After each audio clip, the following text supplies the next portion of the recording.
Okay, last one. Here we go. For function f, we know this is f prime, and we know that f of 0 is 50. So it jumps out at me, well, one, they're asking value information about f. And how do I go from f prime to f? And that's what I did on the very first video. This is an integral from 0 to x of f prime of t dt is equal to f, because the antiderivative or the integral undoes the derivative, x minus f of 0, but we know what f of 0 is. So this is a relationship between f and f prime.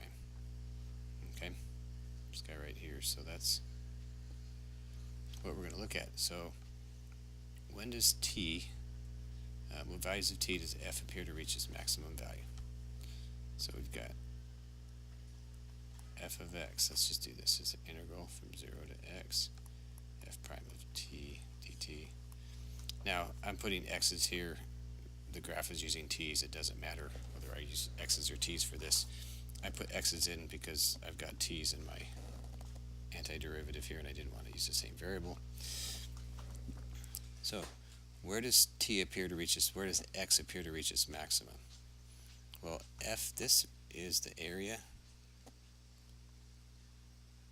under the curve from 0 to x.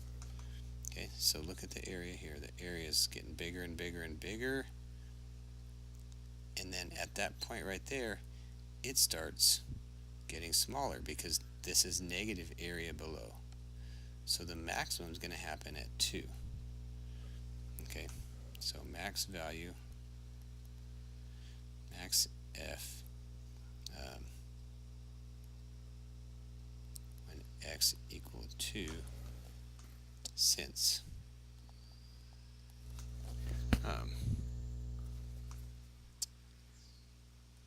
f changes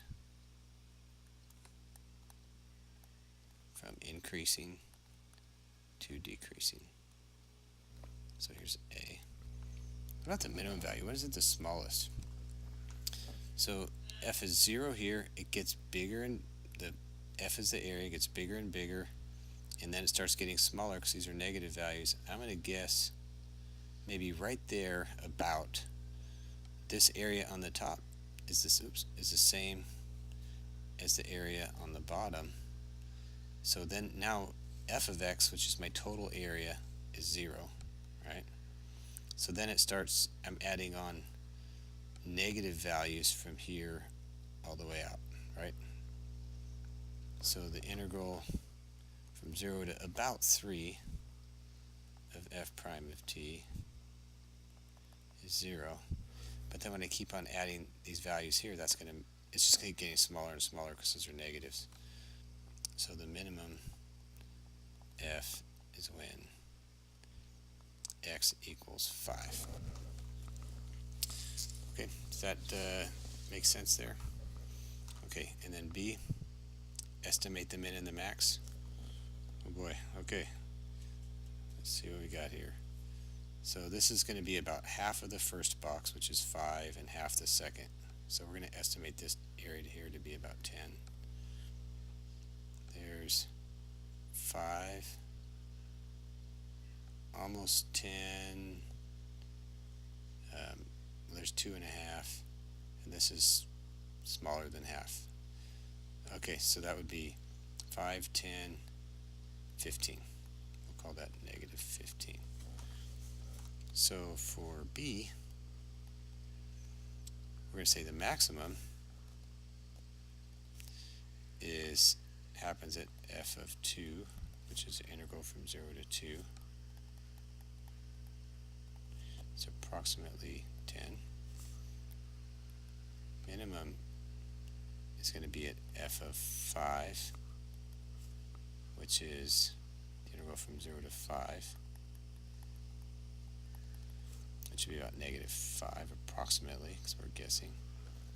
And then C says estimate f of 5 minus f of 0. Well, f of 5 we said was negative 5 minus f of 0 is 50. So negative 55 approximately. Okay, there we go.